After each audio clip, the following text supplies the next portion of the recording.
ഞാൻ നരകത്തിലേക്കാണോ അല്ല ഞാൻ സ്വർഗത്തിലേക്കാണോ എന്ന് വെപ്രാളപ്പെടുന്ന സമയത്ത് ആർക്കും മറ്റുള്ളവന്റെ ഔറത്തിലേക്ക് നോക്കാനുള്ള താല്പര്യമുണ്ടാവൂല. അതേപോലെയാണ് കഅബയിൽ ഇങ്ങനെ തവാഫ് ചെയ്യുമ്പോ അന്യ സ്ത്രീകളുടെ മുഖം നോക്കാറേ ഇല്ല. ഭയങ്കര സംഭവമാണ്. ലക്ഷക്കണക്കിന് ആളുകൾ മുട്ടി തവാഫ് ചെയ്തിട്ട് അവിടെ ഒരു ഫിത്ന നടക്കുന്നില്ലല്ലോ, അവിടെ ഒരു വേണ്ടായ്മ നടക്കുന്നില്ലല്ലോ, അവിടെ ഒരു അരുതായ്മകൾ നടക്കുന്നില്ലല്ലോ. എന്തെന്നറിയത്? പെൺകുട്ടികൾ പർദ്ദ ധരിച്ച് ഹിജാബ് ധരിച്ച് നടക്കാണ് അവിടെ. ഈ കാണുന്നത് പോലെ ലെഗിൻസും ടീഷർട്ടും ഇട്ട് അവിടെ തവാഫ് ചെയ്താൽ അവിടെയും നടക്കും ഫിത്നകൾ. ആളുകൾക്ക് വികാരം തോന്നിപ്പിക്കുന്ന രീതിയിൽ വസ്ത്രം ധരിക്കല്ല. നിന്റെ ശരീരത്തിന്റെ അംഗലാവണ്യം, ശരീരത്തിന്റെ സൗന്ദര്യം പ്രദർശിപ്പിക്കുന്ന രീതിയിൽ നീ ചൂരിദാറോ അല്ലെങ്കിൽ എന്തുമാവട്ടെ ലെഗിൻസോ നീ ഇട്ട് നടക്കല്ല. നീ പർദ്ദ ധരിച്ച് പുറത്തിറങ്ങ്. ആ പർദ്ദ തന്നെ ടൈറ്റ് ഫിറ്റ് ആക്കി നടക്കല്ല, അത് ലൂസ് ആവട്ടെ. നിന്റെ ശരീരത്തിന്റെ അവയവം ആരും കാണാൻ പാടില്ല. അങ്ങനെ നടക്കുമ്പോ ഫിത്ന ഉണ്ടാവൂല ഇവിടെ.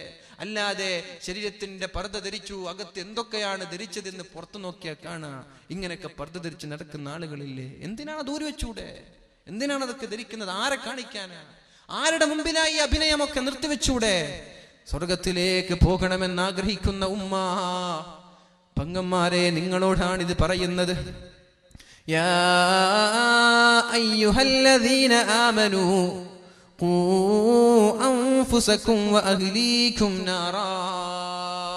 ഓ സത്യവിശ്വാസികളെ, നിങ്ങൾ നിങ്ങളുടെ ശരീരത്തെ നരകത്തിൽ നിന്ന് സൂക്ഷിക്കണം, പിന്നെ നിങ്ങളുടെ കുടുംബങ്ങളെയും നരകത്തിൽ കടക്കാതെ സൂക്ഷിക്കണമെന്ന ആയത്തിറങ്ങിയപ്പോൾ ഒരു സ്വഹാബി ബോധം കെട്ട് നിലത്ത് വീണു.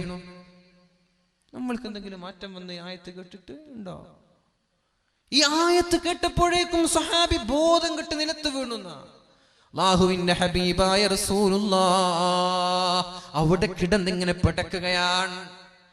നബി തങ്ങൾ തന്റെ ചെവിയെ ആ ചെറുപ്പക്കാരന്റെ ചുണ്ടിലങ്ങോട്ട് വെച്ചു നോക്കിയപ്പോൾ ആ ചെറുപ്പക്കാരൻ പറയുന്നുണ്ട്, യാ റസൂലല്ലാഹ്, എന്റെ ശരീരത്തെ നരകത്തിൽ നിന്ന് എനിക്ക് സൂക്ഷിക്കാം, പക്ഷെ എന്റെ ഭാര്യയെ ഞാൻ എങ്ങനെയാണ് സൂക്ഷിക്കുന്നത്?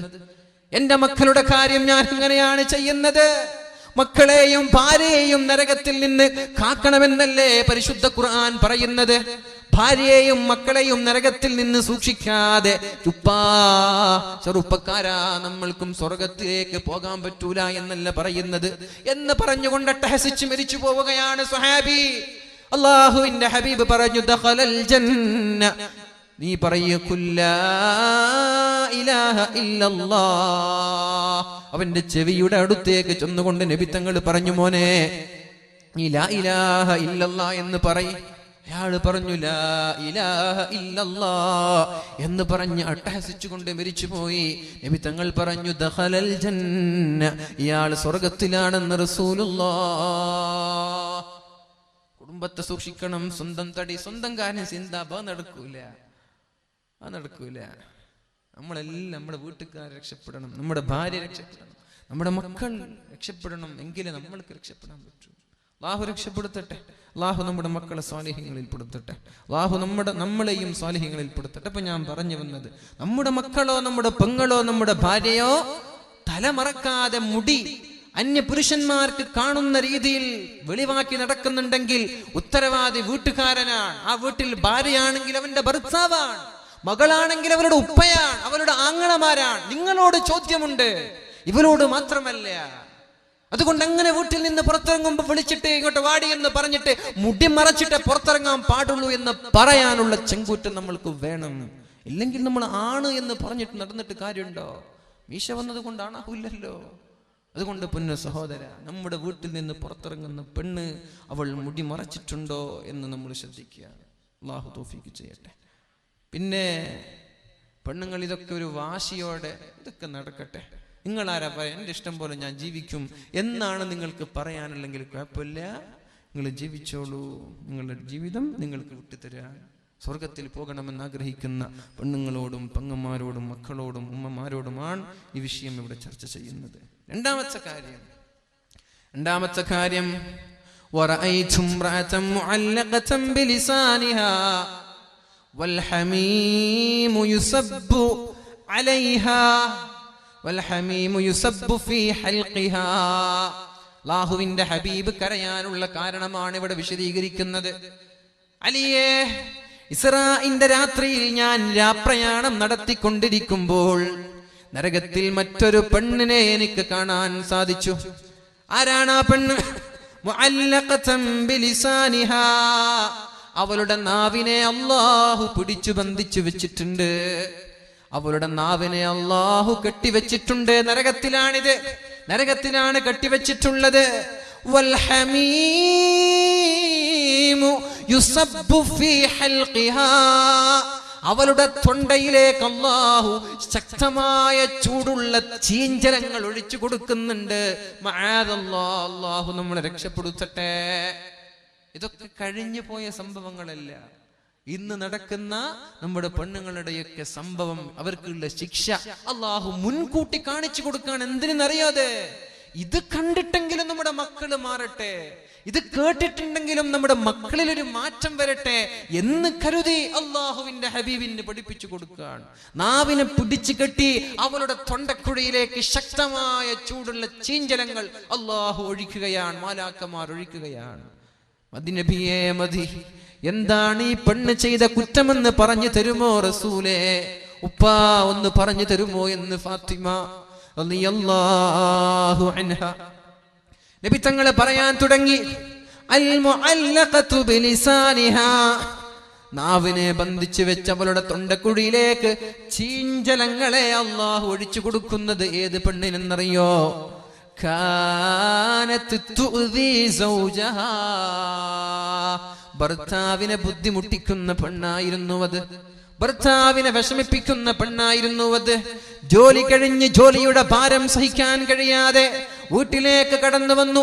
ഒന്ന് സുഖമായി കിടന്നുറങ്ങാനുള്ള നീയത്തോടെ കടന്നു വരുന്ന ഭാര്യ വന്ന ഭർത്താവിന്റെ മുഖം നോക്കി പരാതിയുടെ പ്രളയം ഒഴുക്കുന്ന പെണ്ണേ, നിനക്കാണ് അല്ലാഹു ശിക്ഷ നൽകുന്നത്.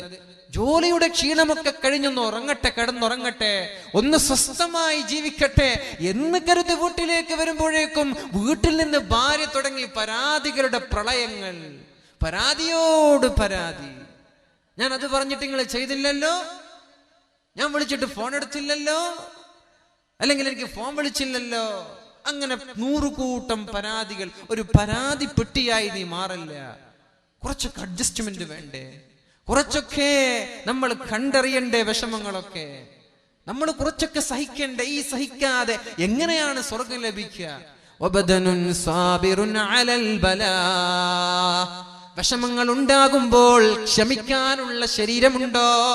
പ്രയാസങ്ങൾ ഉണ്ടാകുമ്പോൾ, ടെൻഷൻ ഉണ്ടാകുമ്പോൾ വേവലാതിപ്പെടാതെ, കുറ്റപ്പെടുത്താതെ, ഇതൊക്കെ അള്ളാഹുവിന്റെ കൽപ്പനയാണല്ലോ, ഇതൊക്കെ അള്ളാഹുവിന്റെ തീരുമാനമാണല്ലോ, ഞാൻ സഹിക്കട്ടെ എന്ന് പറഞ്ഞ് സഹിച്ചാലേ അള്ളാഹു സ്വർഗം നൽകുകയുള്ളൂ.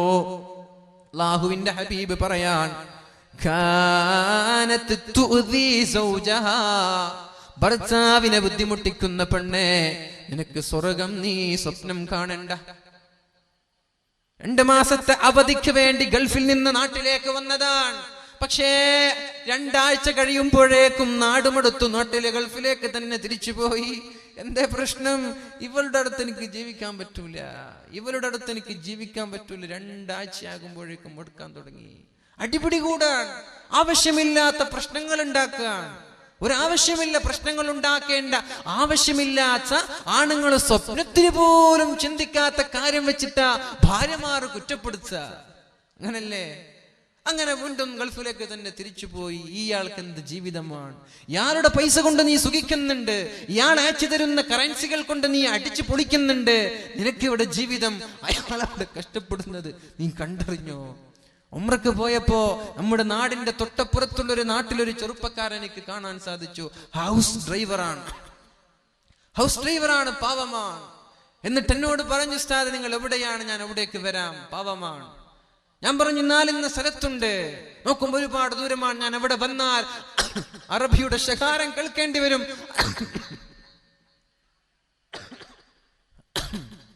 അവിടെ വന്നാൽ അറബിയുടെ ശകാരം കേൾക്കേണ്ടി വരും. എനിക്ക് പോകാനുള്ള സമയമായി. ഒന്ന് എണീറ്റിക്കല്ലേ നമ്മൾക്ക്? സല്ലു അലാ സയ്യിദിനാ മുഹമ്മദിൻ വ ആലി സല്ലല്ലാഹു അലാ മുഹമ്മദ്. ഒരു 4 സലാത്ത് ചൊല്ലിയെങ്കിൽ 40 ദോഷം അല്ലാഹു പുറത്തു തന്നിട്ടുണ്ട്. അതറിഞ്ഞ ഞങ്ങൾക്ക്? ഒരു 4 സ്വലാത്ത് ചെല്ലുമ്പോ 40 തിന്മകൾ അല്ലാഹു പുറത്തു തന്നു. നമ്മൾ അതറിഞ്ഞോ? 40 ദോഷങ്ങൾ പുറത്തു തന്നു, 40 ദറജകൾ അല്ലാഹു ഉയർത്തി തന്നു.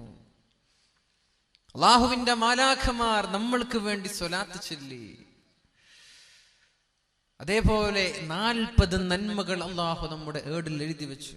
ജീവിതത്തിൽ സ്വലാത്ത് വർദ്ധിപ്പിക്കുക. ഒരു സ്വലാത്ത് ചൊല്ലുമ്പോ 10 തിന്മകൾ അല്ലാഹു മായ്ച്ചു തരികയാണ്. 10 തിന്മകൾ അല്ലാഹു എഴുതി കളയുകയാണ്. കടങ്ങളൊക്കെ എഴുതി കളയൂലേ, തള്ളിക്കളയൂലേ? നമ്മുടെ വിജയമല്യ അല്ലെ, 9,000 കോടി 9,000 കോടി അല്ലേ, 9,000 കോടി കടം വാങ്ങി നാട്ടിൽ നിന്ന് ലണ്ടനിലേക്ക് ഒളിച്ചോടിയെന്നും ഒളിച്ചോടിയില്ല എന്നും ചർച്ച നടക്കുകയാണ്. എങ്കിലും അതിനു മുമ്പ് 6,000 കോടി ഗവൺമെന്റ് എഴുതിത്തള്ളിയിട്ടുണ്ട്. 6,000 കോടി.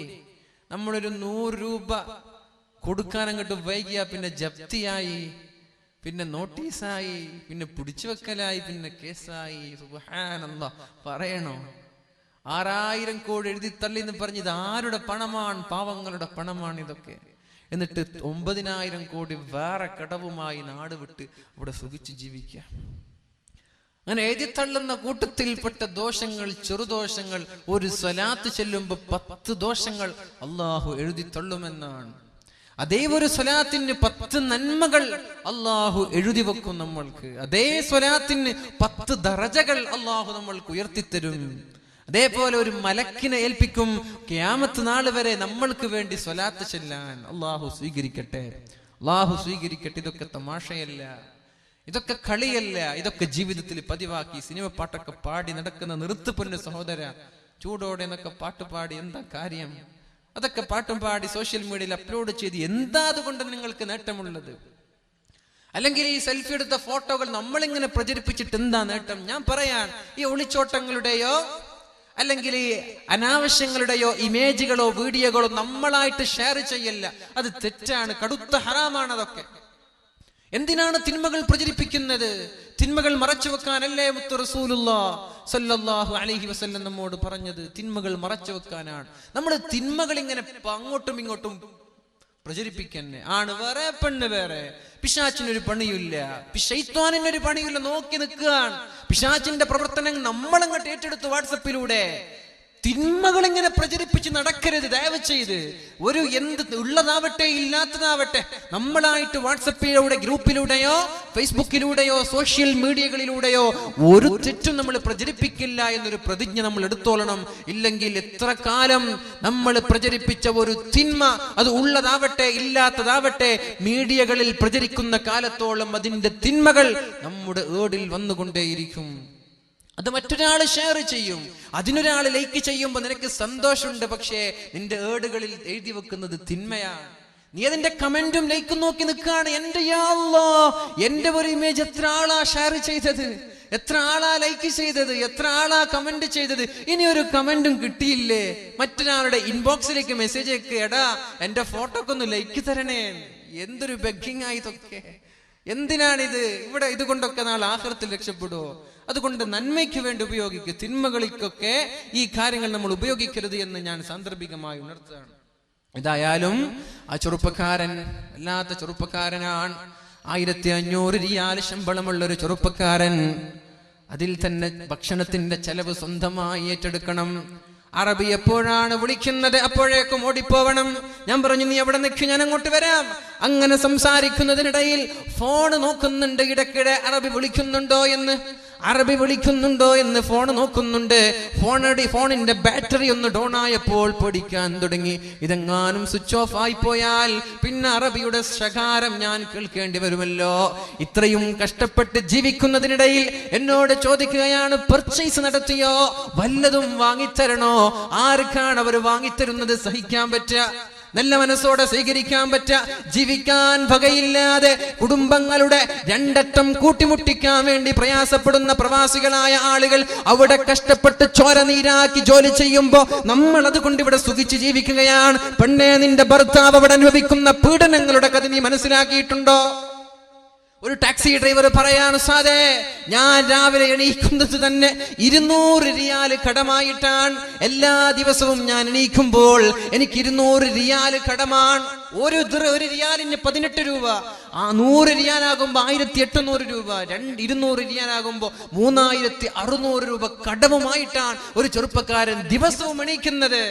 ഇത് കിട്ടിയിട്ട് വേണം അവന്റെ കിശയിലേക്ക് കാശ് പോവാൻ. 150 രൂപ ടാക്സിക്ക് അറബിക്ക് കൊടുക്കണം, 50 രൂപ എണ്ണയ്ക്കും വേണം. പിന്നെ എന്തെങ്കിലും കിട്ടിയാൽ എനിക്കായി, ഇല്ലെങ്കിൽ ഇല്ല. ആ ചെറുപ്പക്കാരൻ 6000 രൂപ ക്യാമറയുടെ ഫൈനാണ്.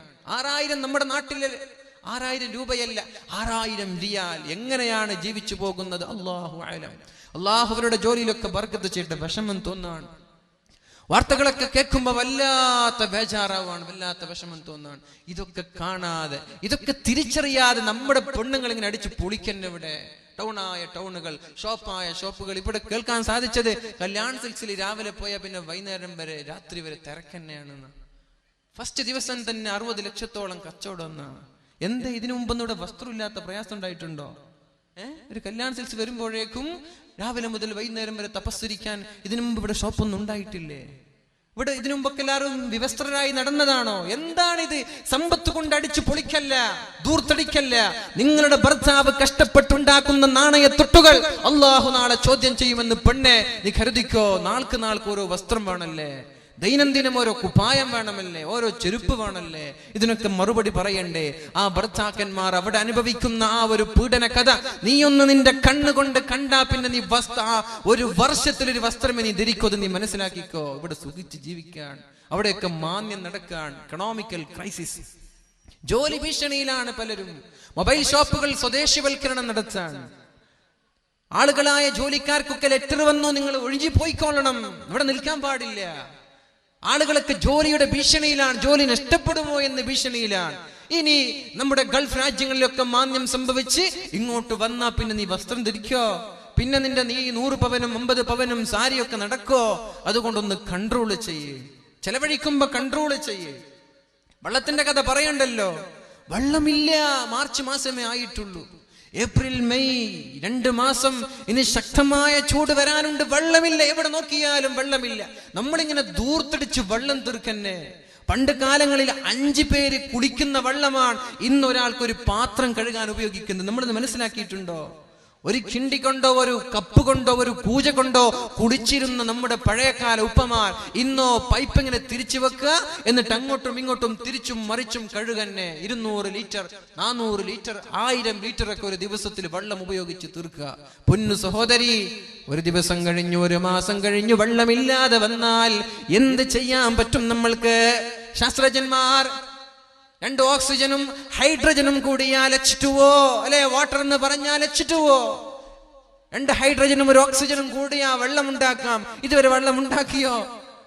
വെള്ളം ഉണ്ടായത് 2 ഹൈഡ്രജനും 1 ഓക്സിജനും കൂടിയിട്ടാണെന്ന് ശാസ്ത്രം പറയുന്നു. പക്ഷേ ഈ 2 ഹൈഡ്രജനും ഓക്സിജനും കൂട്ടി എവിടെയെങ്കിലും വെള്ളം ഉണ്ടാക്കി ചരിത്രം നിങ്ങൾ കേട്ടോ?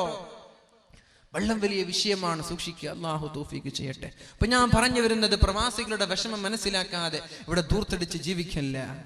അതേപോലെ ചില സഹോദരങ്ങൾ ഇവിടെ നിന്ന് ഹൗസ് ഡ്രൈവറിന്റെ വിസ എടുത്ത് പോവാ, എന്നിട്ട് മാസത്തിൽ 1000 രൂപ അറബിക്ക് അങ്ങോട്ട് കൊടുക്കുക.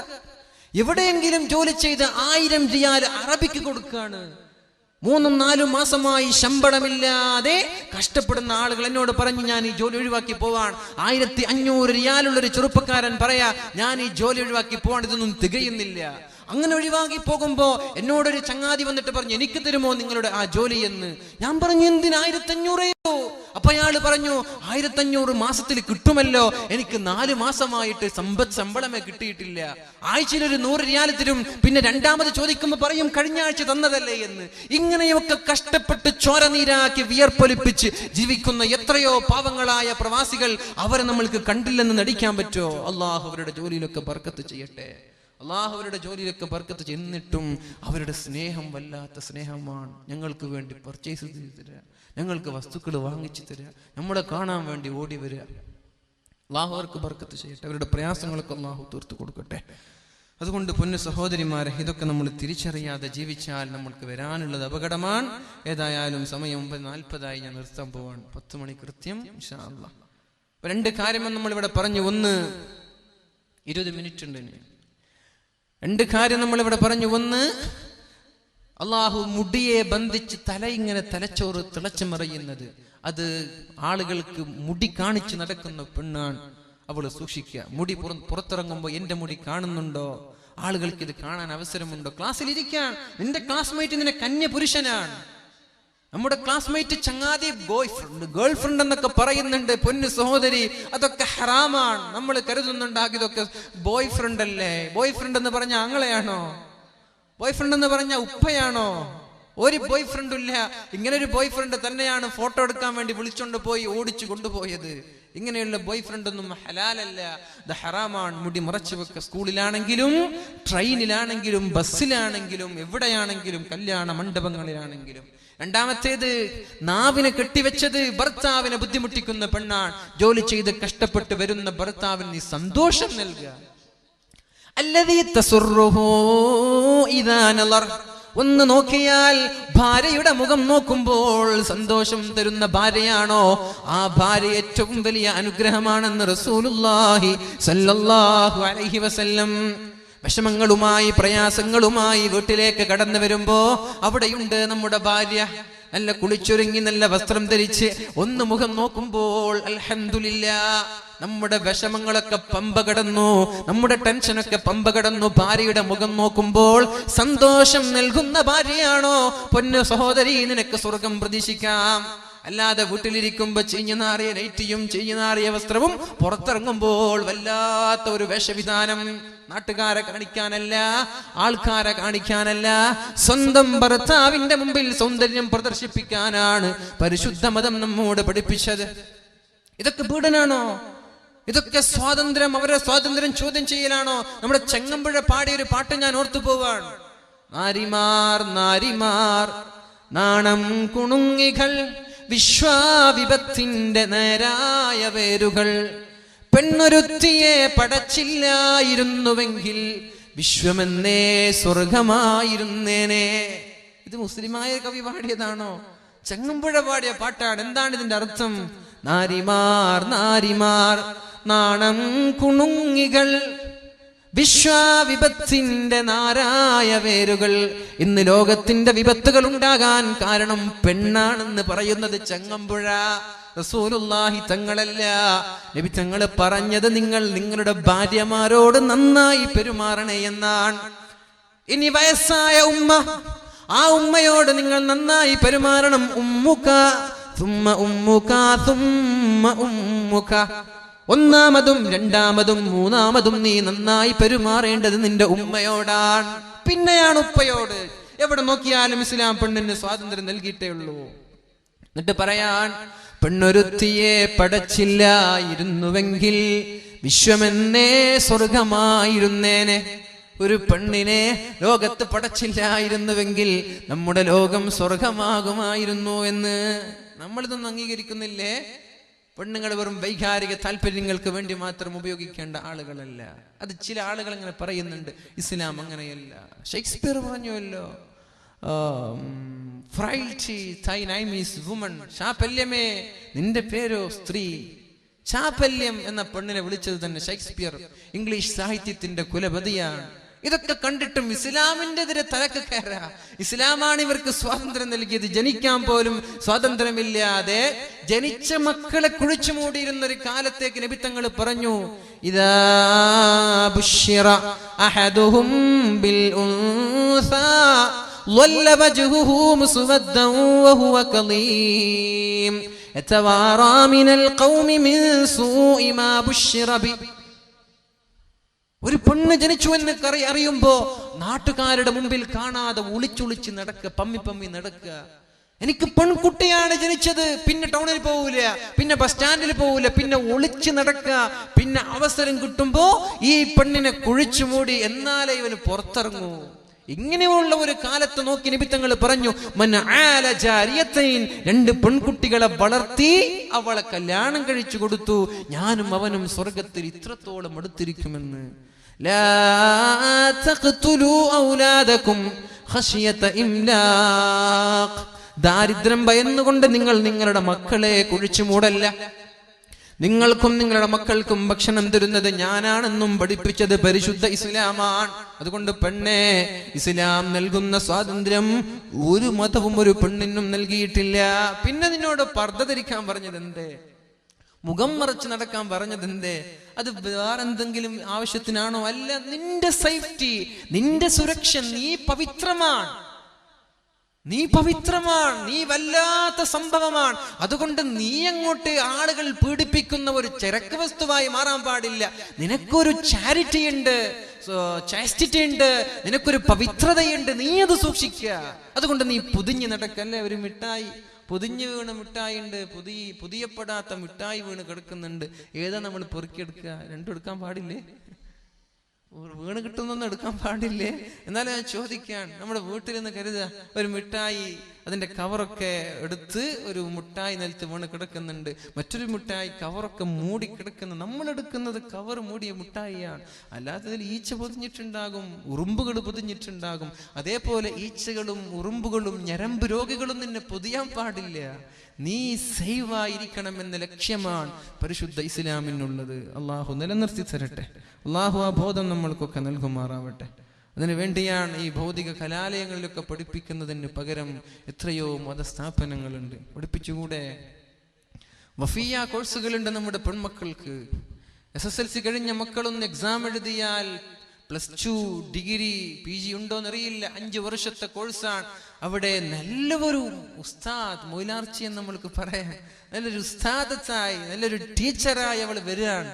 ദീനീബോധമുണ്ട്, മതബോധമുണ്ട്. പഠിപ്പിച്ചുകൂടെ? ഈ വെറും മംഗലാപുരത്തേക്ക് രാവിലെ ട്രെയിനിൽ കയറി പോവുക, അവിടെ നടക്കുന്നതൊന്നും ഞാൻ പറയുന്നില്ല. എന്നിട്ട് എവിടെയൊക്കെയോ പഠിപ്പിക്കുക, ലക്ഷങ്ങൾ ചെലവഴിക്കുക. ഇതുകൊണ്ട് എന്തെങ്കിലും നേട്ടം ദുനിയാവിലുണ്ടോ? അല്ല ആഖിറത്തിലുണ്ടോ? ഇല്ല. അതുകൊണ്ട് നമ്മൾ എന്ത് ചെയ്യാ? ദുനിയാവിലും ആഖിറത്തിലും നേട്ടമുണ്ടാവാൻ നമ്മുടെ മക്കളെ നമ്മൾ ദീനി കോഴ്സുകൾ നൽകിക്കൂടെ? പെണ്ണുങ്ങൾക്ക് വഫിയ കോഴ്സുകളുണ്ട്, ദാറുൽ ഹുദയുടെ കീഴിലുള്ള സഹ്റവി കോഴ്സുകളുണ്ട്. ഇവിടെയൊക്കെ പഠിപ്പിച്ചുകൂടെ? നല്ല ദീനി ബോധമുള്ള ഉസ്താദുമാരായിട്ട് മക്കൾ വരട്ടെ. മസ്അല പറയുന്ന പെണ്ണുങ്ങൾക്ക് ക്ലാസ് എടുക്കാൻ പറ്റുന്ന മക്കളായി നമ്മുടെ മക്കൾ മാറട്ടെ. ആൺമക്കളെ ആണെങ്കിൽ ഹുദവി കോഴ്സുകളുണ്ട്. മാലിക് ദിനാർ ഇസ്ലാമിൽ അക്കാദമിയിൽ പഠിച്ച ആളാണ് ഞാൻ. തലങ്കരയിൽ സ്ഥിതി ചെയ്യുന്ന എൻ്റെ സുഹൃത്തുണ്ട് ഇവിടെ, ഇർഷാദ് ഹുദവി, അതേപോലെ മുഫീദ് ഹുദവി, അങ്ങനെ കുറെ ആളുകളുണ്ട് ഇവിടെ. മാലിക് ദിനാർ ഇസ്ലാമിക് അക്കാദമിയിൽ 10 വർഷം പഠിച്ചു. പിന്നെ 2 വർഷം PG പഠനത്തിന് വേണ്ടി മലപ്പുറത്ത് ചെമ്മാടിയിലുള്ള ദാറുൽ ഹുദ ഇസ്ലാമിക് യൂണിവേഴ്സിറ്റിയിൽ പഠിച്ച ആളുകളാണ്. പഠിപ്പിച്ചുകൂടെ നമ്മൾക്കൊക്കെ? 5 വയസ്സുള്ള കുട്ടികൾ മദ്രസ കഴിഞ്ഞാൽ അവർക്കൊന്ന് ജസ്റ്റ് ഒന്ന് ഇന്റർവ്യൂ അറ്റൻഡ് ചെയ്യാം. നമ്മൾ പാസ്സായാൽ പിന്നെ നിങ്ങൾക്ക് തലച്ചോടില്ലല്ലോ. 12 വർഷം അതങ്ങോട്ട് പോയിക്കോളും. നിങ്ങൾക്ക് എന്തെങ്കിലും തലച്ചോടുണ്ടോ? എന്തെങ്കിലും ചെലവുണ്ടോ? ഇവിടെയാണെങ്കിലോ ഒരു ഇംഗ്ലീഷ് മീഡിയം 1ാം ക്ലാസ് പഠിപ്പിക്കണമെങ്കിൽ 25,000 രൂപ വർഷത്തില്. അതും നമ്മൾ ആലോചിക്കണം. പടച്ചോനെ, സ്കൂളിൽ പോയിട്ട് മര്യാദയ്ക്ക് പഠിക്കുന്നുണ്ടോ? മര്യാദയ്ക്ക് തിരിച്ചു വരുമോ? അല്ലെങ്കിൽ എന്തെങ്കിലും ആക്സിഡന്റ് നടക്കുമോ? അല്ലെങ്കിൽ ആരെങ്കിലും തട്ടിക്കൊണ്ട് പോവോ? SSLC ആകുമ്പോഴേക്കും 40ഉം 50ഉമായി നമ്മുടെ സ്കൂളിന്റെ തുകകൾ. ഇതൊന്നും തലച്ചോടില്ലാതെ, ഒരു ചെലവുമില്ലാതെ ദീനും മതവും ഉൾക്കൊള്ളിച്ച് നമ്മൾക്ക് പഠിപ്പിക്കാൻ ഇംഗ്ലീഷ് ഉണ്ട്, ഉറുദു ഉണ്ട്, അറബിയുണ്ട്, മലയാളമുണ്ട്, ഡിഗ്രി ഉണ്ട്, PG ഉണ്ട്, കണക്കുകളുണ്ട്, മാത്സ് ഉണ്ട്, സയൻസ് ഉണ്ട്, കിതാബുകളുണ്ട്, ഹദീസുകളുണ്ട്, ഖുർആനുണ്ട്. പഠിപ്പിച്ചുകൂടെ? നമ്മുടെ കാലിന്റെ തുമ്പിൽ, കാലിന്റെ വിരൽ ചുവട്ടിൽ ഇഷ്ടം പോലെ കൂണുപോലെ ഭൗതിക സമന്വയ സ്ഥാപനങ്ങൾ മലബാർ ഇസ്ലാമിക് അക്കാദമി കോംപ്ലക്സ് ഉണ്ട് ചട്ടഞ്ചാലിൽ. ഇതൊക്കെ ഉണ്ടാകുമ്പോൾ നമ്മൾ ഇങ്ങോട്ട് ദുനിയാവിന്റെ പിന്നാലെ പോയി, ഭൗതികതയുടെ പിന്നാലെ പോയി, മക്കൾക്ക് ദീനൊന്നും തിരിഞ്ഞില്ല. പിന്നെ പൊട്ട് ധരിച്ചാൽ എന്താ, തലയിൽ തട്ടം ധരിച്ചാൽ എന്താ? ഇല്ല, അതൊന്നും കുഴപ്പമില്ല, എനിക്ക് എൻ്റെ കാമുകം മതി എന്ന് ഒളിച്ചോടി ഇല്ലെങ്കിൽ അത്ഭുതമുള്ളൂ. അതുകൊണ്ട് ഇൻഷാ അല്ലാഹ് ഇങ്ങനെയുള്ള ദീനി ബോധമുള്ള മക്കളാക്കി നമ്മുടെ മക്കളെ മാറ്റുക. മൂന്നാമതായി റസൂലുള്ളാഹി സ്വല്ലല്ലാഹു അലൈഹി വസല്ലം കാണുന്നത്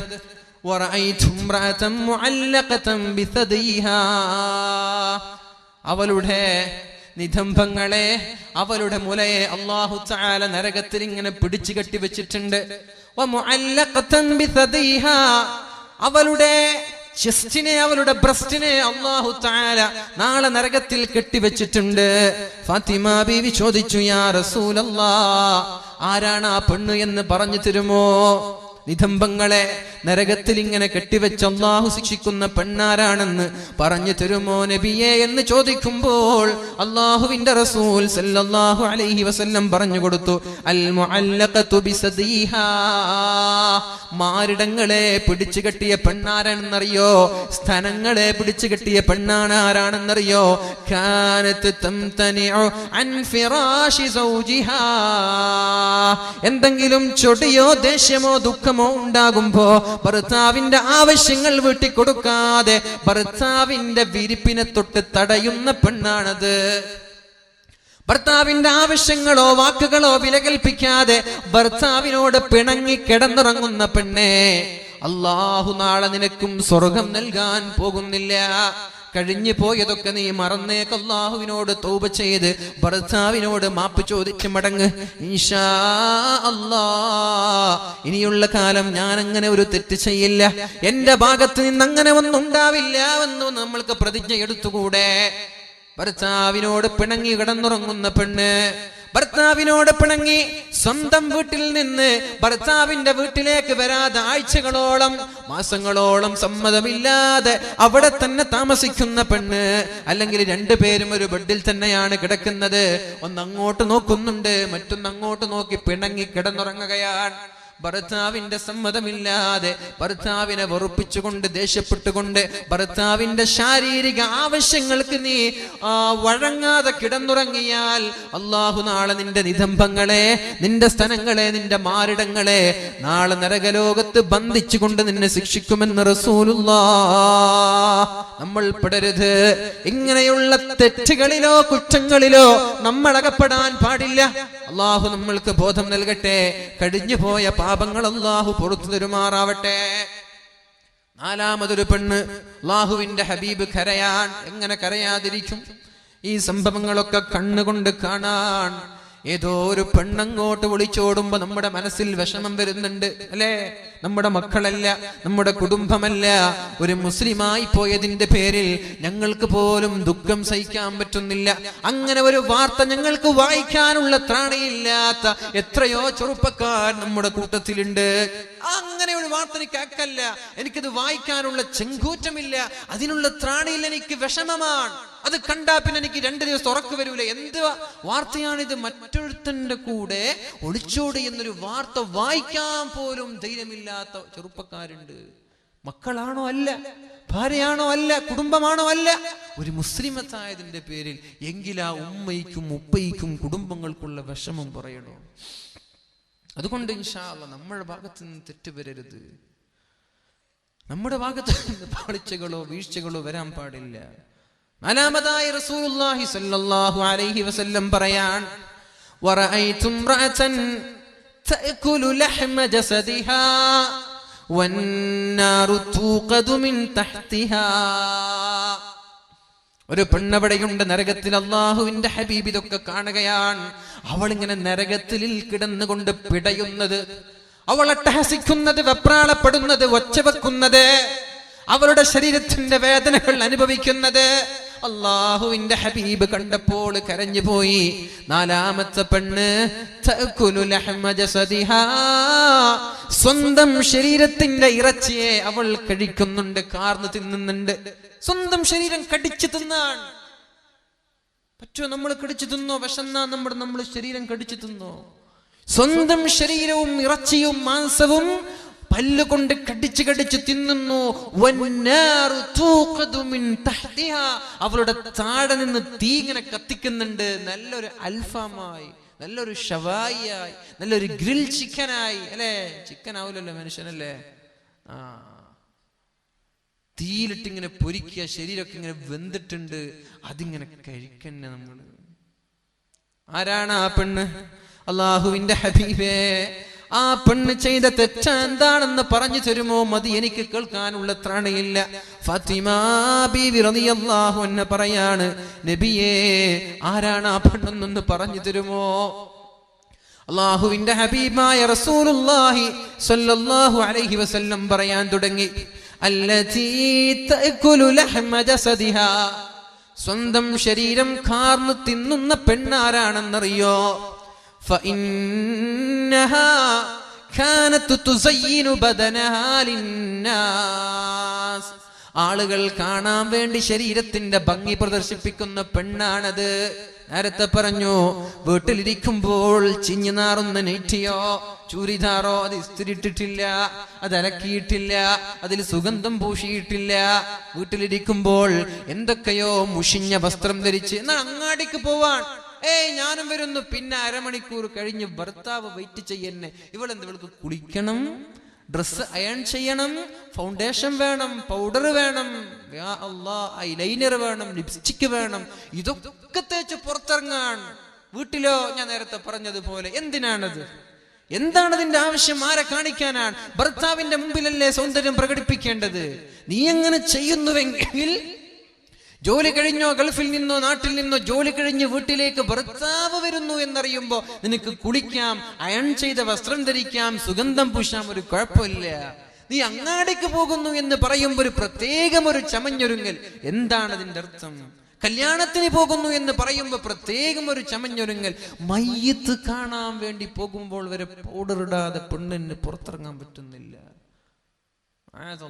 ഇത് നടക്കുന്നില്ലേ? ഇത് നടക്കുന്നില്ല. ഇത് ആരെ കാണിക്കാനായി ഭംഗിയാവും? നമ്മുടെ ബ്രേക്ക്ഫാസ്റ്റ് എന്ന് പറഞ്ഞാൽ ബ്രെയിനിലേക്ക് പോകുന്ന ഫുഡാണത്, ഭക്ഷണമാണ്. രാജാവിനെ പോലെ കഴിക്കേണ്ട ഭക്ഷണമാണ് ബ്രേക്ക്ഫാസ്റ്റ്. അതൊഴിവാക്കാൻ പാടില്ല. മന്ദബുദ്ധിയാകും. പിന്നെ നീ SSLCക്ക് പുസ്തകം പിടിച്ച് റൂം നിറയെ വീട് നിറയെ നടന്ന് പഠിച്ചിട്ട് കാര്യമില്ല. എന്തേ? നീ നിന്റെ സൗന്ദര്യം വർദ്ധിപ്പിക്കാനുള്ള തിരക്കിൽ നാസ്ത കഴിക്കാൻ നിനക്ക് മറന്നുപോയി. അപ്പോഴേക്കും നിന്റെ ബ്രെയിനിന് തകരാറ് സംഭവിച്ചു. പിന്നെ നീ പുസ്തകം പഠിച്ചിട്ട് കാര്യമില്ല, പഠിയൂല. തസഹറൂ ഫഇന്ന ഫീഹി ബറക. പരിശുദ്ധമായ റമദാൻ മാസത്തിലും സുന്നത്ത് നോമ്പുകൾ എടുക്കുമ്പോഴും നിങ്ങൾ അത്താഴം കഴിക്കണേ, അതിൽ ബറക്കത്തുണ്ട്. ഇത് എന്തേ നബി തങ്ങൾ പറഞ്ഞു? വെറുതെ പറഞ്ഞതാണോ? തസഹറൂ ഫഇന്ന ഫീഹി ബറക. നമ്മള് മസിൽ പിടിക്കാറുണ്ട്. ഞാൻ അത്താഴൊന്നും കഴിക്കാറില്ല, ഞാൻ അങ്ങനെ നോമ്പ് പിടിക്കുന്ന ആളാണ്, ഞാൻ ഇന്നാലുന്ന ആളാണ് അല്ലേ?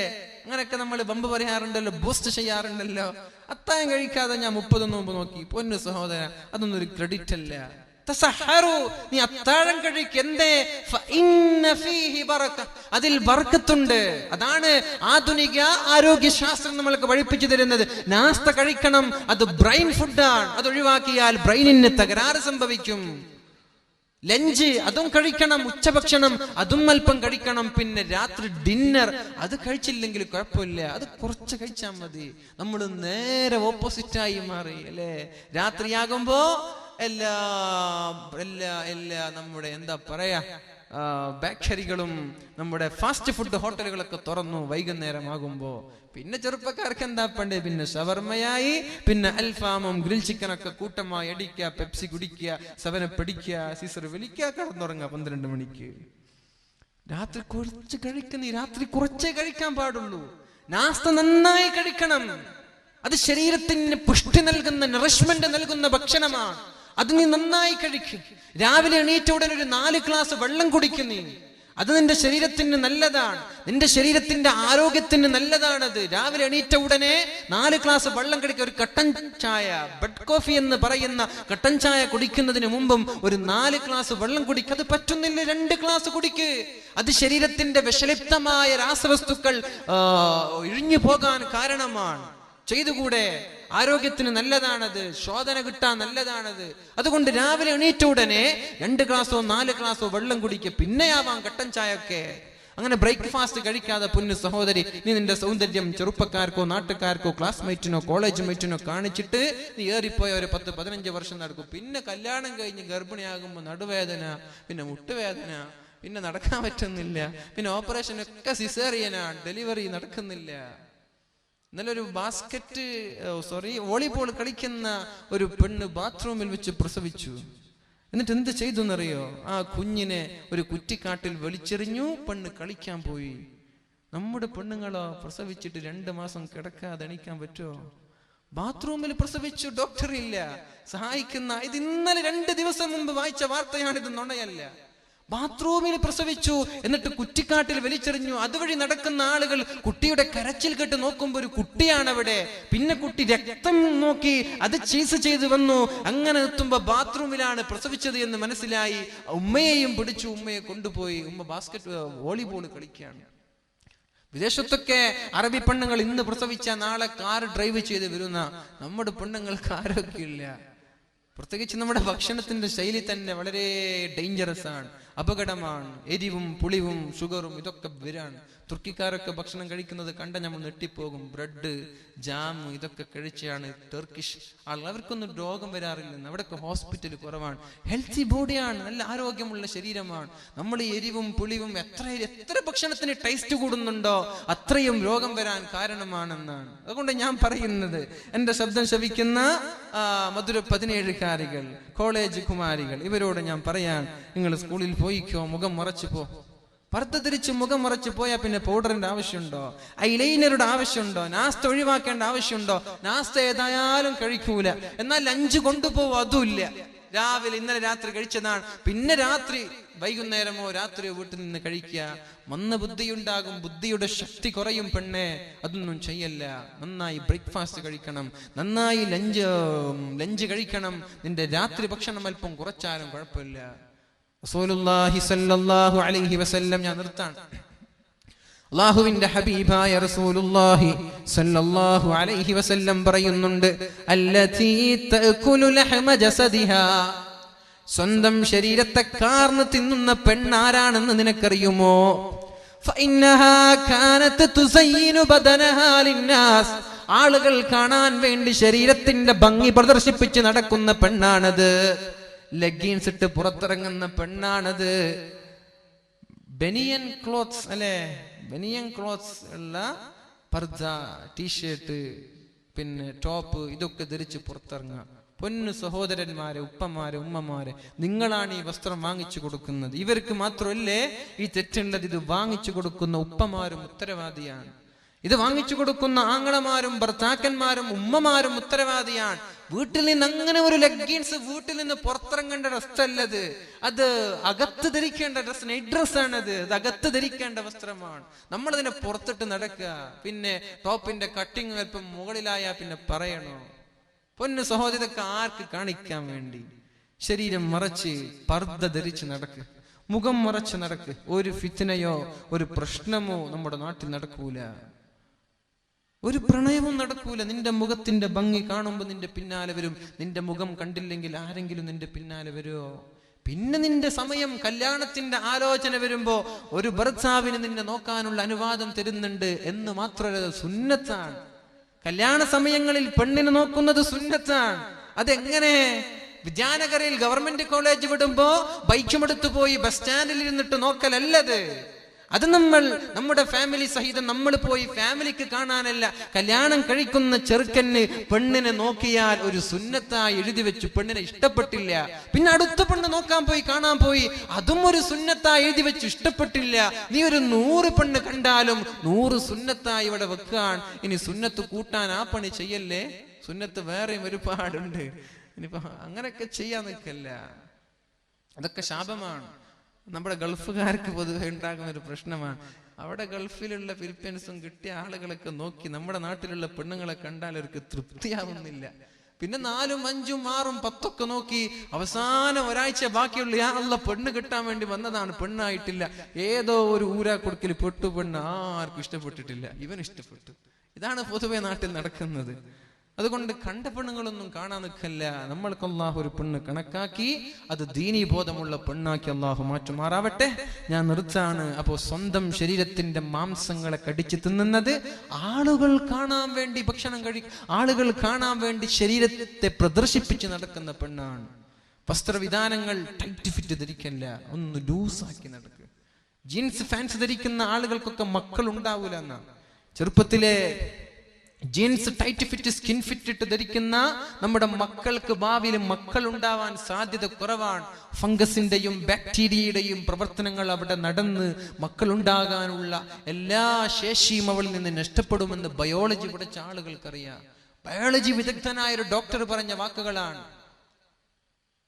ആണുങ്ങളുടെയും സ്ത്രീകളുടെയും സ്കിന്നിന്റെ വ്യത്യാസമുണ്ട്. നിർമ്മലതയുണ്ട്. അവിടെ സോഫ്റ്റ് സ്കിന്നാണ് പെണ്ണുങ്ങൾക്കുള്ളത്, ആണുങ്ങൾക്ക് ഹാർഡാണ്. അതുകൊണ്ട് ആണുങ്ങൾ ധരിക്കുന്ന വസ്ത്രമാണ് ജീൻസ് എന്നുള്ളത്. അത് പെണ്ണുങ്ങൾ അങ്ങോട്ട് പാശ്ചാത്യന്റെ സംസ്കാരം കണ്ട് നമ്മൾ ഫോളോ ചെയ്തു, നമ്മളും അത് ധരിക്കാൻ തുടങ്ങി. പിന്നെ അവിടെ നമ്മുടെ സ്കിന്നിന് കേട് സംഭവിച്ചു, അവിടെ ഫംഗസ് ഉണ്ടായി, ബാക്ടീരിയ ഉണ്ടായി, നമ്മുടെ പ്രസവിക്കേണ്ട അതിന് ആവശ്യമായ സെല്ലുകളും കോശങ്ങളും എല്ലാം നശിച്ചു പോവുകയാണ്. അതുകൊണ്ട് അങ്ങനെയൊന്നും നമ്മൾ ധരിക്കല്ല, അതും സൂക്ഷിക്കുക, ശരീരം മറച്ച് നമ്മൾ ജീവിക്കുക. ഒരു കാര്യം കൂടി ഞാൻ പറയാൻ, അഞ്ചാമതായ ഒരു പെണ്ണിനെ അള്ളാഹുവിന്റെ ഹബീബ് കാണുന്നുണ്ട്. ഇതൊന്നും കൂടി പറഞ്ഞ് ഞാൻ നിർത്താം.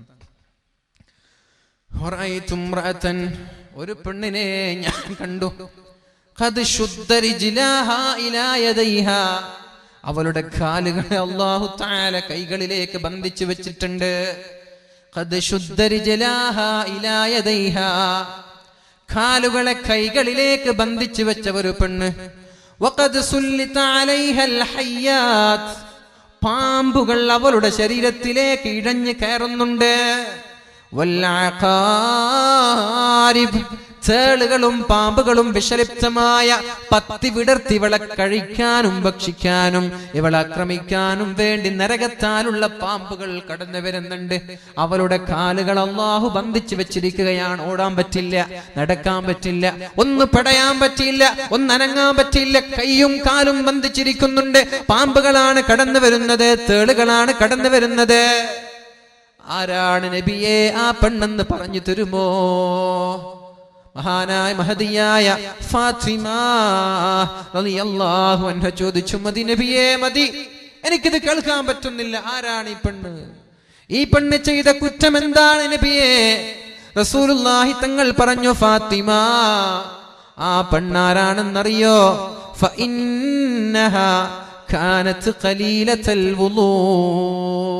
വുളൂ ചെയ്യാത്ത പെണ്ണ്, കല്യാണ ദിവസം മേക്കപ്പ് ചെയ്ത് ഉച്ചയ്ക്ക് നിസ്കരിച്ചില്ല. ഉമ്മ പറഞ്ഞു, നിസ്കരിക്കാൻ പറ്റൂല, 1000ഉം 2000ഉം ചെലവഴിച്ച് മേക്കപ്പ് വാങ്ങി, നീ വുളൂ ചെയ്യാതെ വേണ്ട, എന്ന് നിസ്കരിച്ചില്ലെങ്കിലും കുഴപ്പമില്ല, നീ അങ്ങോട്ട് നിൽക്കുന്ന ഉമ്മ പറയാണ്. ഖലീലത്തുൽ വുളൂ, വുളൂ ചെയ്യാത്ത പെണ്ണ്, സ്കൂളിൽ ഉച്ചയ്ക്ക് വുളൂ ചെയ്യുന്നില്ല, മേക്കപ്പ് പോകുമോ? ഇങ്ങനെയുള്ള പെണ്ണിന് അല്ലാഹു കൈയിനെയും കാലിനെയും ബന്ധിച്ച് പാമ്പുകളെയും തേളുകളെയും അവളുടെ മേൽ ആധിപത്യം ചെലുത്തുമെന്ന് ഷഫീഉനാ വ ഹബീബുനാ റസൂലുള്ളാഹി സ്വല്ലല്ലാഹു അലൈഹി വസല്ലം. എന്നിട്ടോ വകാനത് ലാ തഗ്തസിലു മിനൽ ജനാബ, ശാരീരിക ബന്ധം പുലർത്തി, നല്ല തണുപ്പാണ്. ഭർത്താവ് പറഞ്ഞു, കുഴപ്പമില്ല, ഇന്ന് നമ്മൾ ഉറങ്ങാം, കുടിച്ചില്ലെങ്കിലൊന്നും കുഴപ്പമില്ല, സുബഹി നിസ്കരിച്ചില്ല, ജനാബത്ത് കുളിച്ചില്ല, രാവിലെ തണുപ്പാണ്, നീ ഹീറ്റർ വെച്ചാലും കുഴപ്പമില്ല, നീ രാവിലെ കുളിക്കാതിരിക്കരുത്, സുബഹി നിസ്കാരം അതിന്റെ പേരിൽ ഖളാ ആക്കരുത്. ശാരീരിക ബന്ധം പുലർത്തിയാൽ ഉടനെ കുളിക്കണമെന്നാണ് ശാസ്ത്രവും പരിശുദ്ധ ഇസ്ലാമും പഠിപ്പിക്കുന്നത്.